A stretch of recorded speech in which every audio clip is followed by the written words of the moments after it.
think a lot of people will be using Quant without knowing about it, but we're the infrastructure enabling this new economy that's emerging. The Quant network has just released a major update for the Quant Overledger, which will make it a lot more accessible to financial institutions and major tech companies.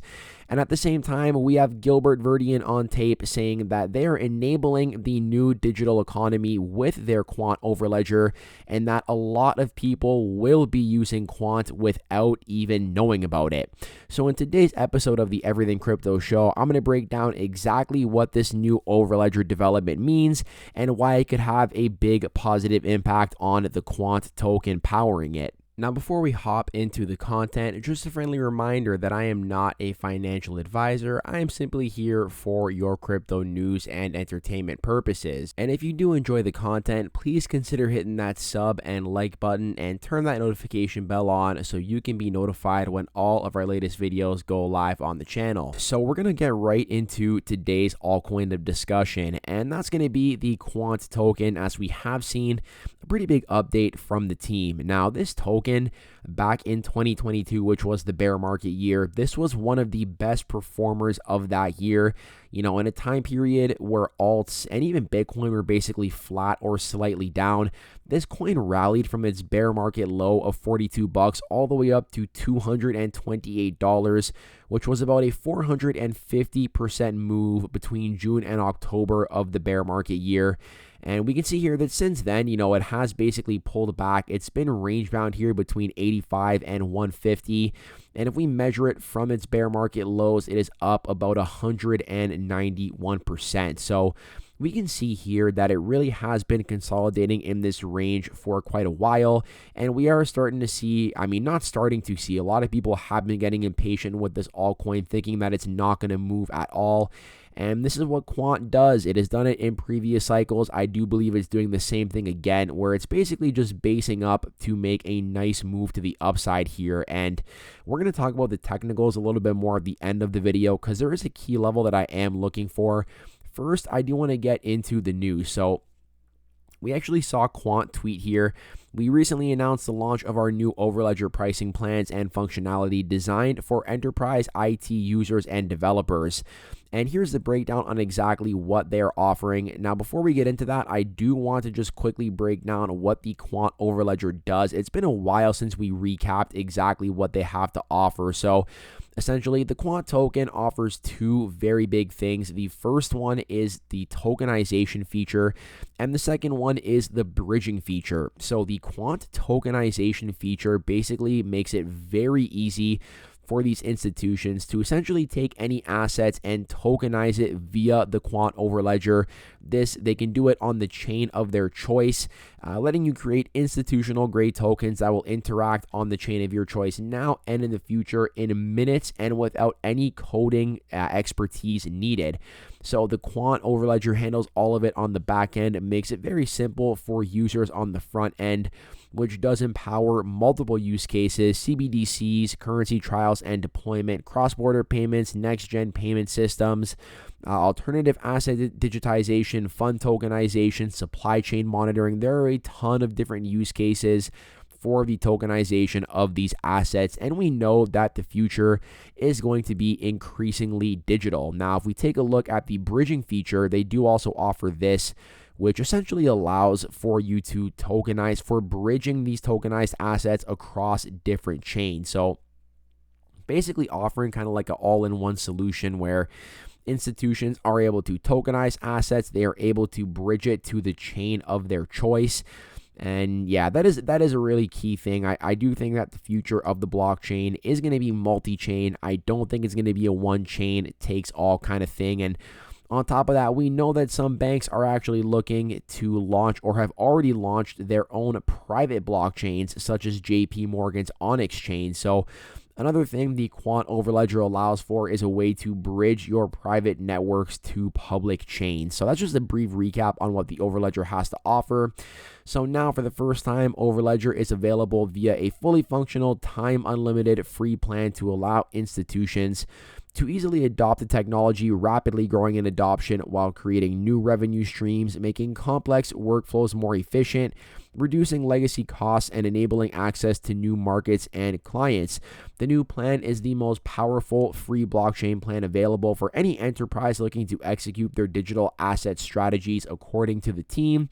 It enables ITN users and developers to fully test their concepts, build business applications, connect their existing systems, and tokenize, then launch interoperable digital assets of any type. So they do have here that OVERLEDGER offers two new self-serve software as a service plans at $179 and $379 per month respectively. I will break down the pricing here in just a couple of seconds, but basically, unlike other blockchain infrastructure products that are aimed solely for node hosting or siloed dApp development, they are not capable of serving regulated financial institutions and central banks, which is their target demographic. It's not us, okay? It's not retail. They're working with some of the biggest banks, financial institutions, and tech companies in the world with this technology. And it says right here, they're available for just a flat monthly fee. So a pretty big update in my opinion. And it comes with new enhancements across the board to blockchain as a service. So a simple way for users to run their own dedicated blockchain testing environment with complete security and privacy. Smart contract API no longer limited to Quant provided smart contracts. Users can now launch any smart contract on any chain with ease. Transaction signing and agents as well. So I do kind of want to take a look here at the pricing infographic on Twitter. And this was shared by Greg Lunt. So shout out to Greg. You can see here the plan. So the $0 plan, which is for free. And then you have $179 per month, which does give you access to test nets. $379 per month, which gives you access to a lot more of their features as well. And then they do also have Enterprise Bespoke. So he kind of breaks down in this thread exactly what it allows. So in order to deploy applications on a mainnet, so to actually deploy it not on a testnet but on a mainnet, or run projects with multiple counterparties and networks, customers will need to upgrade to a paid plan. Quant is effectively building an on-ramp for accelerated adoption of their interoperable blockchain software, which is already trusted by central and commercial banks, securities issuers, and asset managers all across the world. And of course, if you do know about the utility of the token, it is needed on the back end for the licensing fee. So the Quant CEO has mentioned on several occasions that effectively the Quant token itself, users can pay in either fiat or in Quant tokens. And then once they actually do that, if they do opt to pay in fiat, then the Quant team has said that they purchase the Quant tokens on the back end. So I do want to actually go ahead and showcase the full clip from Gilbert Verdian, and we'll talk about that in just a second. We see ourselves as the core infrastructure to enable the transition from traditional finance to digital finance. And, we are actively working with many clients and many projects on this, but it's really enabling the interoperable flow of assets between participants, tokenizing assets, be it traditional equities, securities, instruments, or money. So tokenizing commercial bank money and central bank digital currencies, but then integrating and interoperating between all the different participants globally. So we see ourselves as the key infrastructure of the new digital finance economy and the enabler of how existing institutions and firms and venues can benefit from implementing digital assets and blockchain technology to gain access to all of these new markets, new products, and new innovation. So we're quite behind the scenes. A lot of people will be using Quant without knowing about it, but we're the infrastructure enabling this new economy that's emerging. So there you have it. That's the clip from Gilbert Verdian, and this is the quote that ended it off right here. A lot of people will be using Quant without knowing about it, and this is most likely referring to the Quant OVERLEDGER. However, the fact that he did just say Quant and not, Quant Technology, Quant Network, or Quant OVERLEDGER, it could be a nod to the token holders and the fact that the token does in fact have utility and correlation with the use of the OVERLEDGER. So Quant Utility Token Overview. It is used for the enterprise and developer licenses, platform fees, identity and account Sorry, guys, there's a car horn going off. Just ignore it. And then transaction processing. So Quant tokens are used to validate, sign, and encrypt every transaction that flows through Overledger, effectively meaning that no transactions flow through Overledger without being securely validated by the Quant tokens. Now, this is not an official infographic from the team. This is one that we've had for quite a while, but it does a pretty good job of summarizing the use cases of the Quant token. Effectively, you need it for the licenses and for the transaction processing on the platform. Now, I do want to get into the chart to kind of wrap things up, and I've been saying this for quite a while. Break out above 150, and that is when I suspect we go much higher. 150 is the only level I am watching for Quant to break right now. Everything else on shorter time frames is just noise, in my opinion. If we take a look at this chart, you can see why, right? Like, if we just zoom in here, I mean, the Quant token really has been in this trading range between 85 and 150 for quite a while. You could even move this up to 100 and just kind of say we broke that range to the downside when we made our way to 85. But if you look on the longer term time frames here, 85 has historically been a pretty important area of support for this project. Now, if I get rid of the bull market support band for a second, which we are going to come back to, you can see that Quant has been bouncing off of this long-term uptrending channel on the logarithmic scale, while also breaking out of this downtrend over here that started with the 2021 all-time high. And we can see here that it did get rejected at that 228 level once again in the new year, and we just broke above it in October. And on that break above it, this coin did a rally from 93 bucks up to 150, so a nice 56% move, give or take.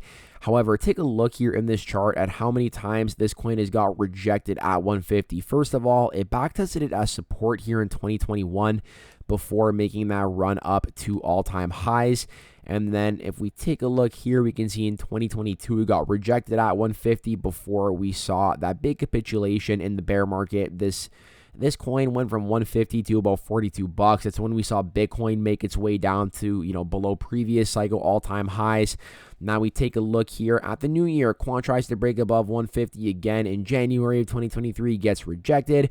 Tried again in January of 2024, got rejected, and even tried again here in March of 2024, got rejected. Okay, so 150 in my opinion is the most important level of resistance on this chart, and I'm not really looking at anything in between, because if you zoom out and take a look at this chart over the longer term, which I have been doing, I mean, to me, 150 is the level. Until we get above 150, this is kind of just noise. And if we do shuffle sideways, we could even come back and bounce off of this long-term uptrending channel once again. But I am not looking at Quant making any serious move until we get above that 150 area on the chart. So that is personally what I'm looking for. And then if we take a look at the Bitcoin pair as well, you can see that it does have this history of basically kind of outperforming Bitcoin and then breaking down versus Bitcoin. So we saw an 82% decline here between September of 2021 and June of 2022. That is when Quant went on to outperform Bitcoin with that bear market rally. And now once again, we've seen it pull back in the mid 80% range. So potentially looking for the breakdown versus Bitcoin to stop here, hopefully, because this is kind of like the last big area of support unless it goes much lower. And if we do see reversal there as well as a breakout above 150, that could lead to some nice moves for this alt to the upside. So on that note, I hope you did enjoy the content in today's video. I hope you are all staying happy, safe, and healthy, and I hope to catch you in the next one. Peace out for now.